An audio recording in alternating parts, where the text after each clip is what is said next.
Well, thank you very much. It's an honor to have a friend of mine here, Viktor Orbán, the Prime Minister of Hungary, and he's done a fantastic job. He's a very powerful man within his country, but he's also beloved. They love Viktor, and people that know him do. He's run a really great country, and he's got no crime, he's got no problems like some countries do, but probably has a couple of things that I don't know about, maybe that I don't want to know about. But he's a very special person. I've known him for a long time. We're going to be talking trade. We're going to be talking a little bit of Russia, Ukraine. We'll be talking about energy and energy prices. We have energy down to a pretty low point right now in the United States. We're drilling, drill baby drill, we call it.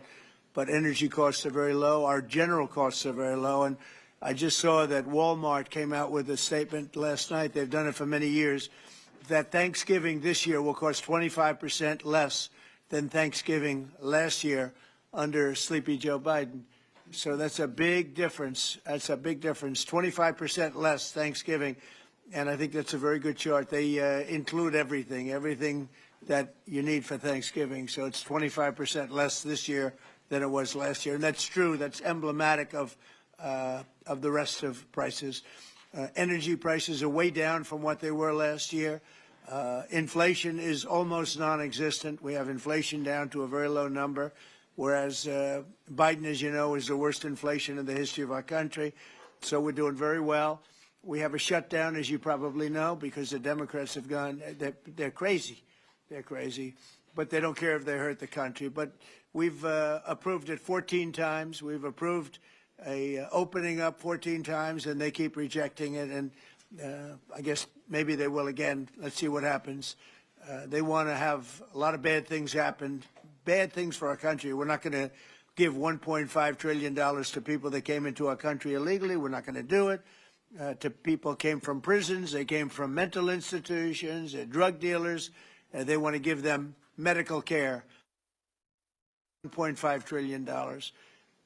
And we're not going to do other things that they're requesting also. So I just want to welcome this really good person. I know him very well. He's a good person, and he's a great leader, and he's loved in his country. And Victor, would you like to say a few words? Thank you very much, President. Thank you. First of all, may I say that thank you very much for the invitation. It's good to see you, President, back to the White House, and good to be back after 6 years, anyway, again, to see you here, as we have met last time. The reason why we are here to open a new chapter between the bilateral relation of the United States and Hungary, basically because during the Democrat administration, everything was ruined. So after your leaving president, everything was basically blocked, ruined, cancelled, a lot of harm done by the previous administration. In the last 10 months, President, what you have done, we are very much grateful for that. You restored the old level of the relationship. You improved the bilateral relation. You repaired what was done badly by the previous administration. So now we are in quite a good position to open up a new chapter, let's say a golden age between the United States and Hungary, and we have plenty of suggestions for today: economic cooperation, military cooperation, and political cooperation. And the main issue, probably, President, you know we are neighboring Ukraine, which is in war. It's the most important issue for us, and we would like to discuss with you how we can contribute to help you in your peace efforts. And you've taken a lot of Ukrainians that needed your help, and you've taken a lot of them in your country, and everybody appreciates that. Thank you very much. We do our best. Thank you very much. Any questions, please? Go ahead. Thank you, Mr. President. Mr. Orbán has requested an exemption as it relates to oil that is coming from Russia.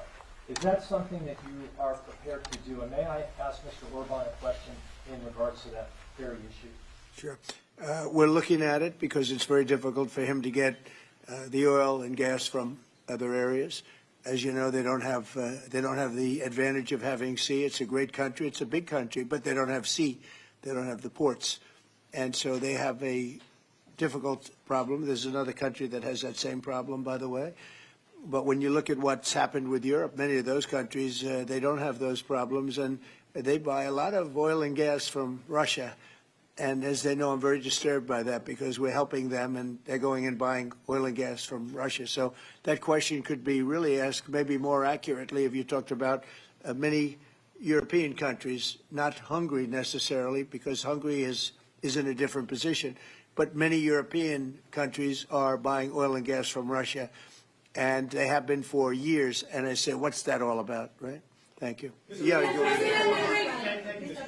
So that will be one of the issues for today, to explain clearly what would be the consequences for the Hungarian people and for the Hungarian economy not to get oil and gas from Russia because we are supplied by pipelines. Pipeline is not an ideological or political issue, it's a physical reality because we don't have port, exactly as the President explained to you. So we will negotiate on that point. It's vital for us anyway. Mr. Orban, there are two pipelines, as I understand it. There's a pipeline from Ukraine and there's a pipeline from Croatia.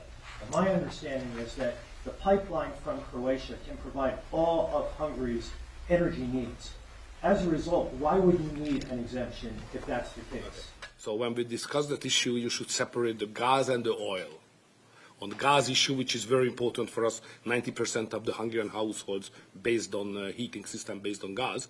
So we have only one pipeline delivering gas to Hungary, which is the main pipeline, the Turkish one.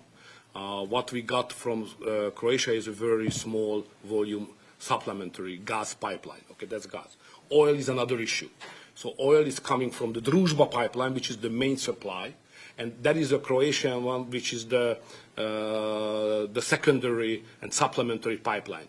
We would like to convince the Croatian government to enlarge it and make it possible to deliver more. Under these circumstances, it cannot be the main pipeline. It's just supplementary. But later on, with some big investments, it could serve better the interest of Hungary. Yes, please go ahead. Thank you. Many people see this meeting not just as an encounter between two countries, but as the symbol of the strengthening of a new conservative Europe alliance. Would you agree with that interpretation? And how do you see the future of Europe in the light of leaders like Viktor Orban stand up to Brussels bureaucracy and the globalist agenda? Are you from Hungary? Yes, I am. I figured. The fact is that he's a great leader, and he's respected all over, not necessarily liked by some of the leaders, but, you know, those leaders are proven to be wrong. If you look at his stance on immigration and other things, you know, if you look at Europe, they've made tremendous mistakes on immigration. It's really hurting them very badly. He has not made a mistake on immigration. So he's respected by everybody. He's liked by some. And I can tell you, I like and respect. I'm a double. I like and respect him. And that's the way Hungary is being led. They're being led properly. And that's why he's going to be very successful in his upcoming election. May I have a comment on that? You know, language is important because the Anglo-Saxon terminology is different from the European one. So to use categories can create some misunderstanding. So I would like to be clear as much as we can. We are the only government in Europe which considers itself as a modern Christian government. All the other governments in Europe are basically liberal leftist governments. So we try to do something from 2010 which is different from what the others are doing, even at the philosophical level and at the level of practice as well, as just the President described it, like migration.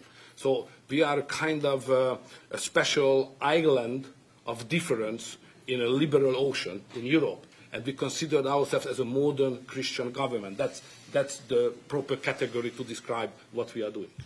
To both of you. We're talking, but we'll report on that later. Meetings with Putin. We were talking about that with Victor. He understands Putin and knows him very well. And I feel that, I mean, I'm going to let you say what you think, but I think that Victor feels we're going to get that war ended in the not too distant future. Victor, do you want to talk about that? I'm strongly convinced. So the question is whether we Westerners are unified or not. The problem is that the President has huge peace efforts, which are just splendid and very positive for the European continent and all the peoples of Europe. But at the same time, we are not unified because Brussels and the Europeans have a different approach to the war. So the only pro-peace government is the United States government and the small Hungary in Europe anyway. All the other governments prefer to continue the war because many of them think that Ukraine can win on the front line, which is a misunderstanding of the situation. So it's a complicated issue. We will discuss it. It requests not just 2 minutes to respond to your question, but rather than our lecture. Sorry, not to continue more than that. To both of you. So you would say that Ukraine cannot win that war? You know, miracle can happen. Yeah, that's right. To both of you. Yeah, go ahead. Summit. Thank you, Mr. President. What is your message to the EU? Because from Hungary and the EU want to impose their war policies on Hungary. What is your message?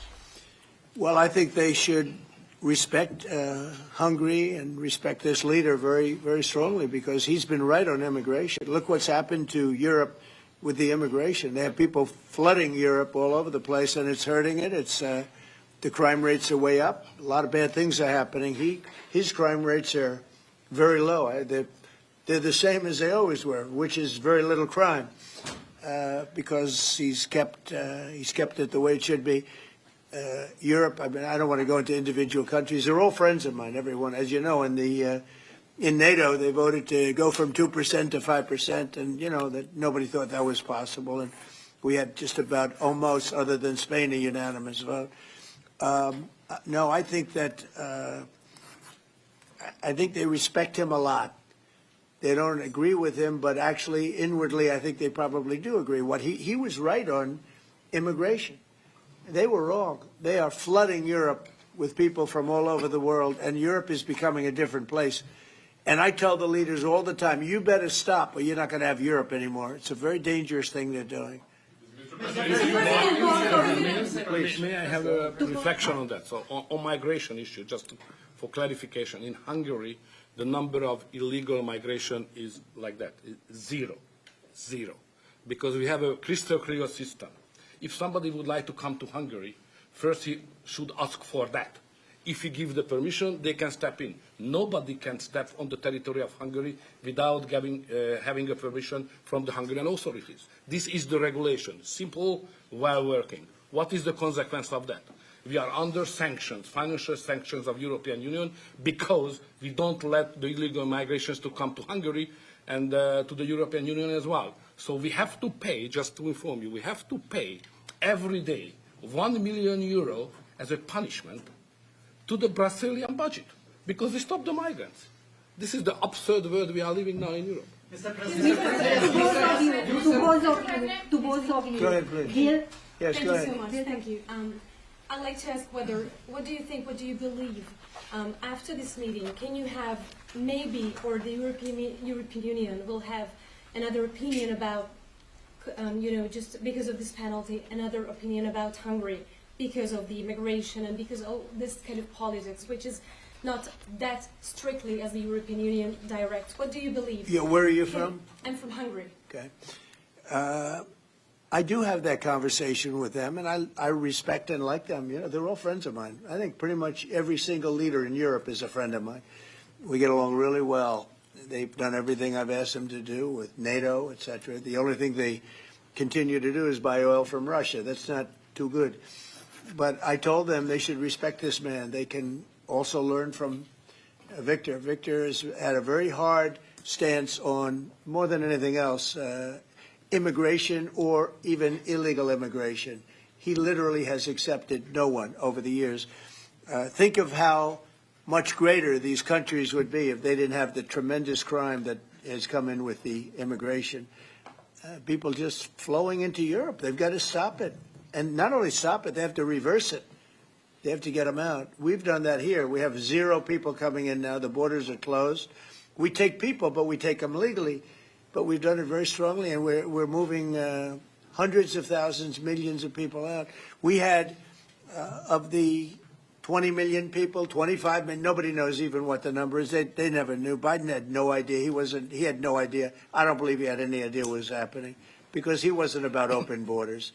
But we had open borders, and we had millions of people come in, and they were coming in from jails. They were coming in from mental institutions. They were coming in as drug dealers. We had 11,888 murderers. Half of them committed more than one murder. We're getting them all out. We're getting them out. He doesn't have that problem, but Europe does have that problem. Other parts of Europe have that problem. So, I tell them all the time, I stick up for Viktor Orban. Not a lot of people do because in many cases they're jealous. They wish they did what he did. They would have no problems if they did what he did. And I have a bigger heart than anybody, but, they've destroyed some of those countries. Some of those countries had no crime 10 years ago, and now they have quite a bit of crime. And I would say that I don't know anything about your crime levels, but I would imagine they're very low. Down. Huh? Very Not down. too high, right? No, it's very down. One of the best in Europe. I had a feeling. Sorry, may I have one remark? Sure, please. No. Just a clarification as well. I'm not here to ask how President Trump to manage my conflicts or our conflicts with the European Union. This is our matter, so we will do it. What we need is a golden age, to open a golden age of the United States-Hungary relationship. That's the biggest help we can get from the United States. And maybe Europe too. We can include Europe. It's going to get more difficult. So inside the European Union, we will manage all of our affairs. To be the most possible humble guy, yeah? But I'm the longest-serving Prime Minister of Europe. I survived all the Prime Ministers who attacked us. And I'm sure we will survive next years as well. So we will manage our conflicts successfully. Mr. President, one question for you, Mr. President. One question for the Prime Minister. Speaking of Europe, last month you said that you would not withdraw U.S. troops from Europe, yet 2 weeks later the Pentagon decided to withdraw significant number of troops from Romania. So have you changed your mind, or the Pentagon ignored your assurance? No, they don't ignore anything that I say. What they do is we make changes. We move. It's the same number, total number, but we move people around. I happen to like the Romanian people. I think they're great people.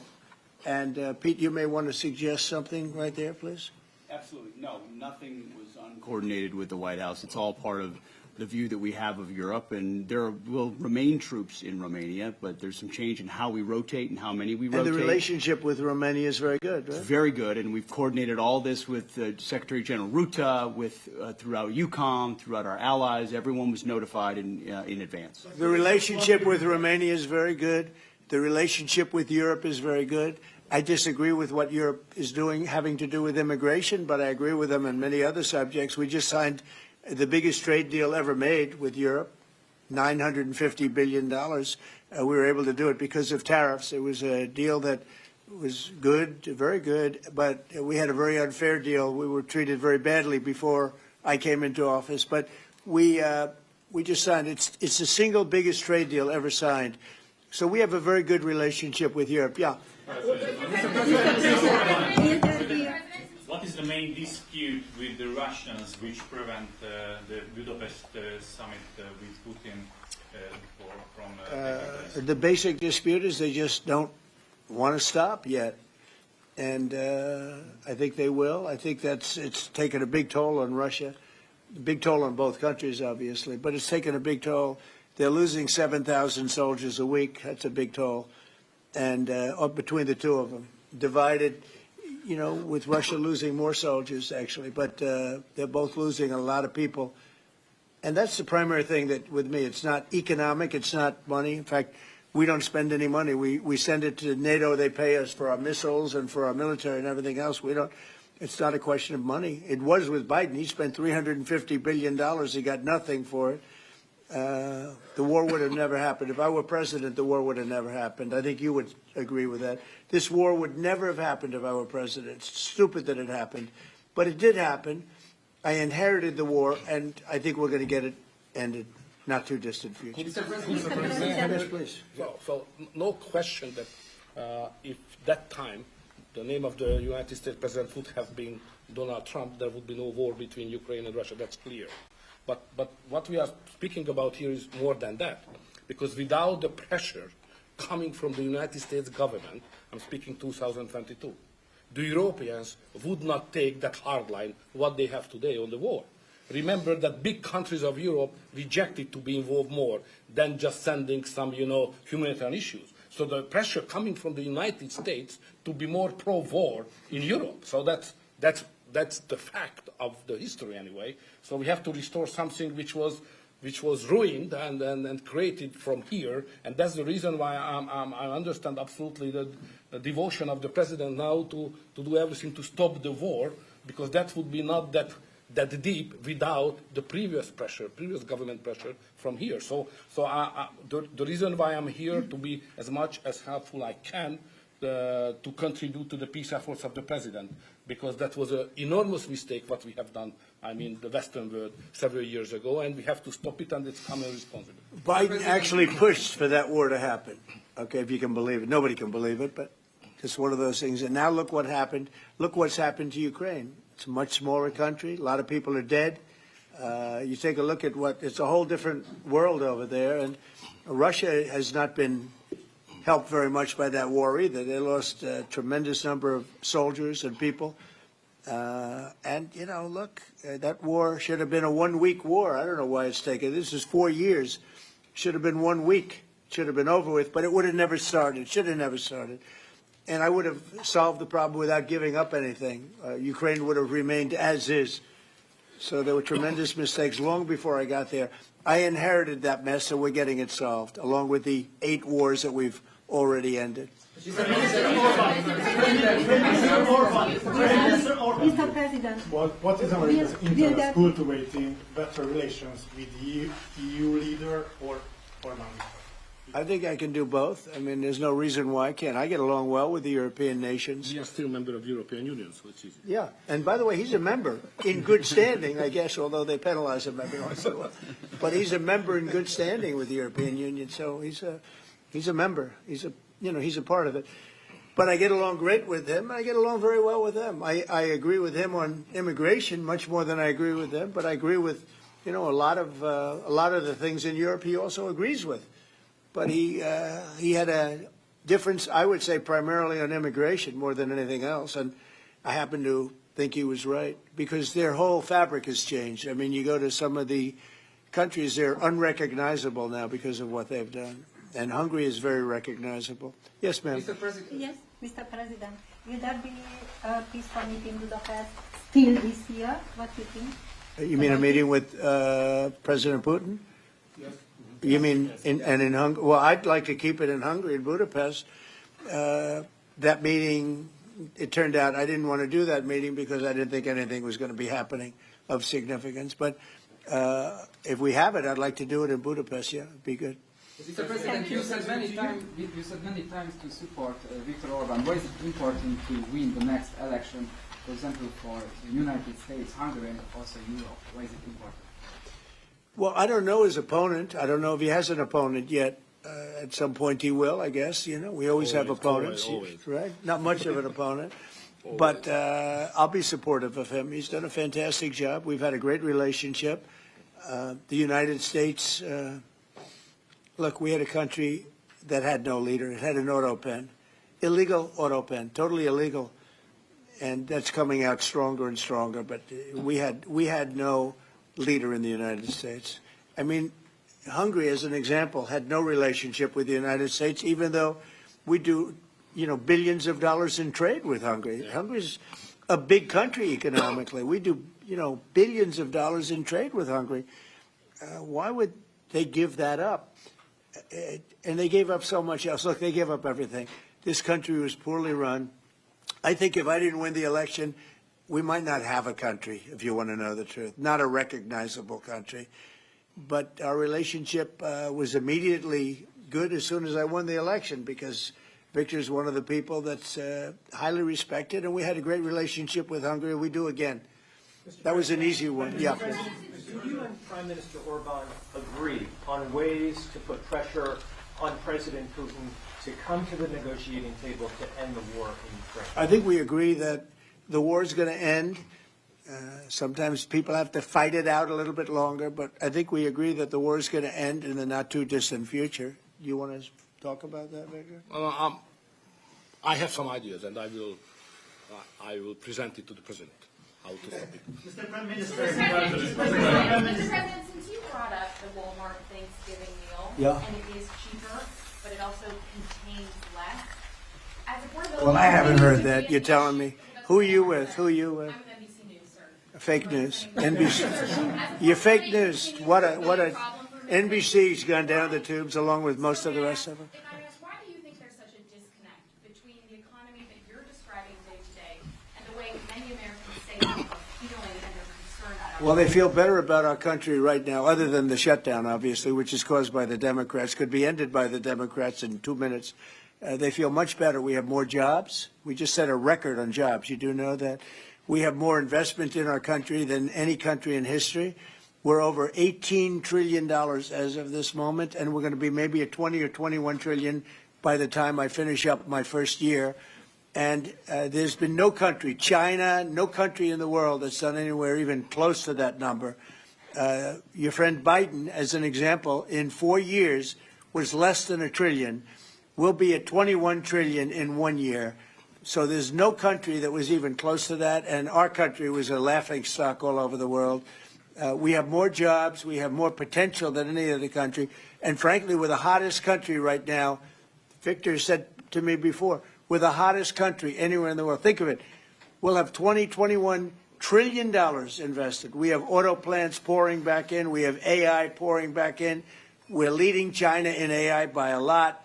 We're leading everybody in every category. There's no category that we're in second place. So I just heard this yesterday that Walmart said that the Thanksgiving was 25% more expensive under Biden. That's a big, to me, that's a big number because Walmart's respected. I mean, Walmart is Walmart, and, you know, they're giving you prices. So that would mean that the whole series of pricing and costs, you know, the groceries and everything else, it was a con job. It was a con job. Affordability, they call it, was a con job by the Democrats. The Democrats are good at a few things, cheating on elections and conning people with facts that aren't true. It was 25%. Walmart just announced it 2 days ago. 25% cheaper this year will be cheaper to have Thanksgiving than it was a year ago under Sleepy Joe Biden. You say affordability is a con job, as you put it. Say it. You said affordability was a con job, and you didn't want to. You said last night you didn't want to talk about affordability. I talk about it. When did I not want to talk about it? I talk about it all the time. We are much better than Biden and all of them. Now, just so you understand, do you remember that the Biden administration had the highest inflation in 48 years, but most people say ever recorded? Do you remember that? Right? Do you remember it? Did they have the highest inflation in 48 years?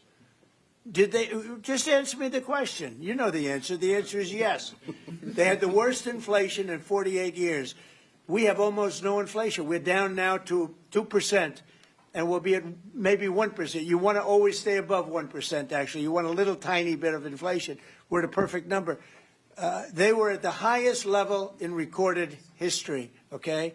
And when you talk about affordability, that one fact. Now, let's talk about the second biggest subject after inflation, energy. We're going to be at $2 gasoline. We're going to be approximately $2 very soon. We're a little bit above $2 right now for gasoline. Now, under Biden, it was $4.50. It even hit $5, but it was $4, $3.50. We're going to be at $2 a gallon. So gasoline's much less. Energy costs are less. When you have energy and when you have gasoline less, everything else follows. It's such a big category. So when you have lower energy prices, which I think you admit we do substantially, that means everything else. So we are the victors on affordability. But if I watched that election, which I was not much involved in, I didn't support Virginia, the candidate, didn't do a lot of support for the other candidates. They asked me about Cuomo, and I said, well, it's a question, do you want a thug or do you want a communist? I mean, that was my response. So I wasn't involved in that stuff too much. But I will say this. If you look at affordability, which they campaigned on, they lied because they talked about, oh, prices are up. No. Prices are down under the Trump administration, and they're down substantially. Energy prices are down by 30, 35, 40%. Gasoline is way down. And the other big thing is inflation is way down. The biggest thing is inflation. The second biggest thing is energy. Energy is way down. And what's also down? Gasoline. Also, the biggest thing is inflation, and it's way down. We took over a mess, the highest inflation in recorded history. Some people would say 48 years. I'll take either one of them. But I believe it's the highest inflation in recorded history. That alone makes it impossible for them to have done a good job affordability-wise. And one other thing.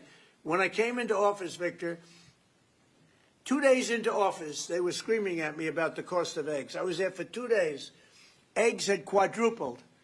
And I said, listen, I just got here. Let me check it out. And they were right.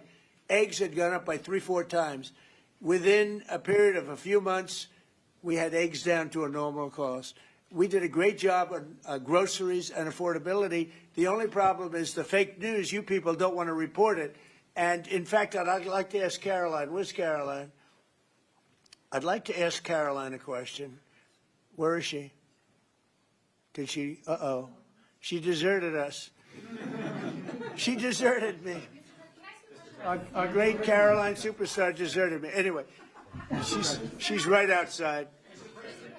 She was going to talk about, because the fake news yesterday, they talked about that. They said, oh, I don't want to talk about affordability.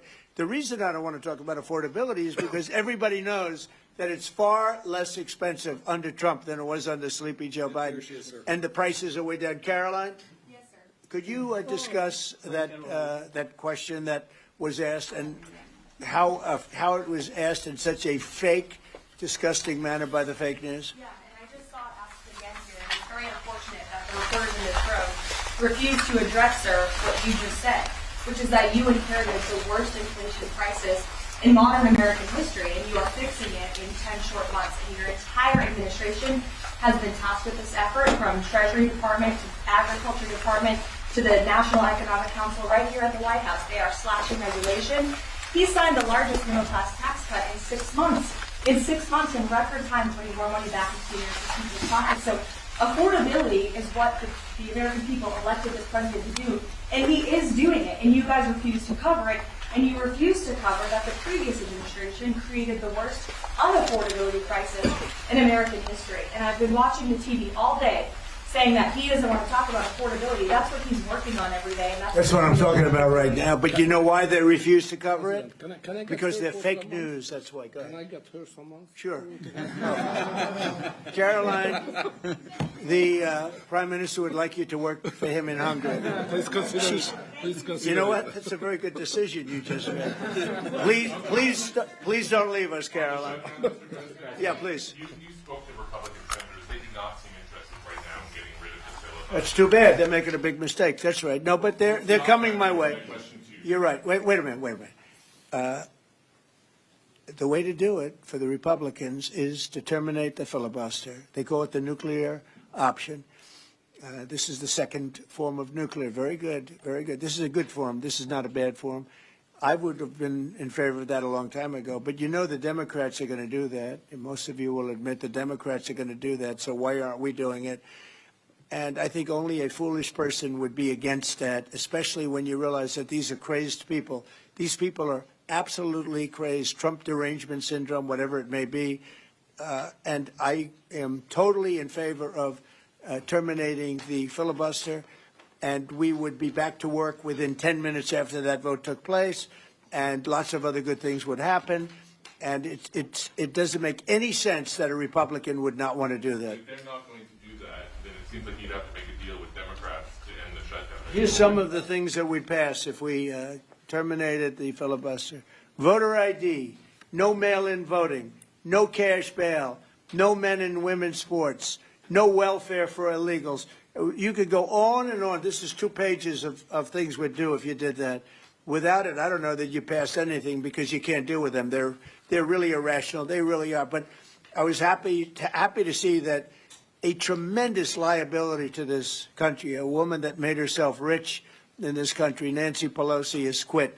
and she'll be out of here pretty soon. And that I consider that to be a great asset for America, getting her out. Yeah, please go. Are you ruling in the deal with Democrats? You're not interested in the deal? I don't know. We'll see what they have. I mean, we'll see.